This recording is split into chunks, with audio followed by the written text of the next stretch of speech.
birthday ng best friend ko. Tapos yung best friend ko, friend niya pala. Yung best friend niya, kabatch ko ng college.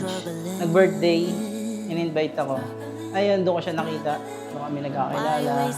Nagkaroon kasi ng konting problema sila nung best friend ko na nasangkot sila sa isang something na medyo as a friend, hindi ako agree, no?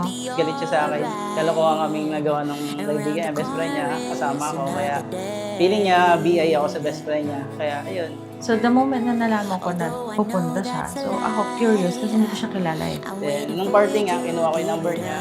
Doon nag-start. Iyon, hindi na namin namalayan na nag-enjoy na kami sa company ng each other. And then the next thing na nagkita kami ulit is birthday niya. So January 27, 12 midnight. Yun, sinagot ko siya.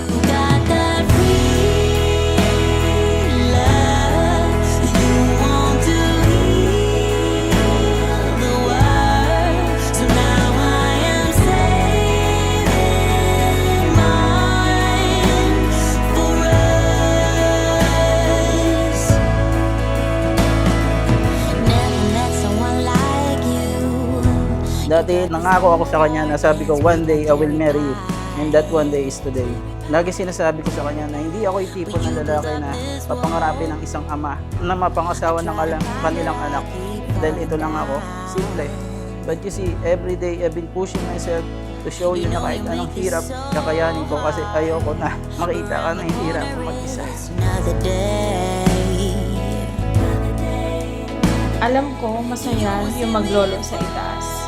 Kasi finally, natupad na yung matagal niya ng gusto na makapagpakasal tayo. Wala man sa feeling natin ang anak natin. Alam niya kung gaano mo siya kamahal. I thought, lalabas ako ng hospital na wala na akong partner. Because I am been blaming myself sa pagkawala niya. Kasi ako yung may hawak sa kanya. But sabi mo sa akin, binigay ko yung best ko para alagaan at ingatan siya. Kaya, hindi ko dapat sisihin ang sarili ko.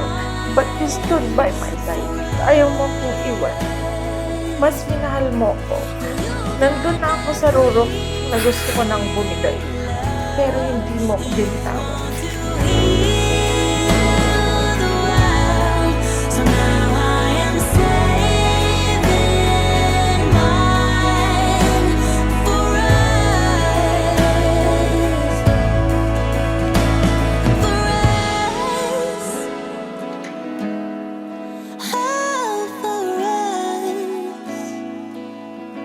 Salamat Nay, sa kabila ng kakulangan ko at mga pagkakamali na nagawa ko, mas ninais mo pa rin ako ang makasama hanggang sa dulo.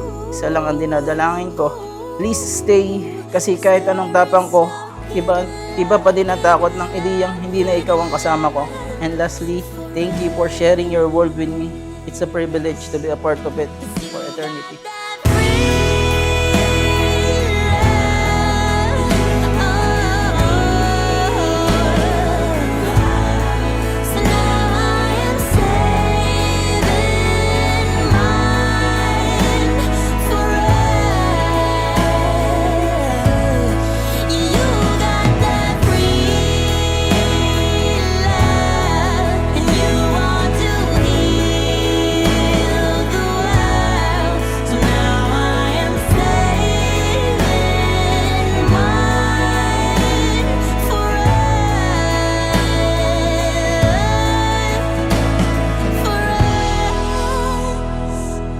Mahal na mahal kita, palagi mong tatandaan na andito lang ako palagi sa likod mo, nakasuporta sa'yo. This is it, wala nang atrasan to. Another chapter of our story has been opened. More asaran, bardagulan at away sa marami pang susunod na taon. I love you to the moon.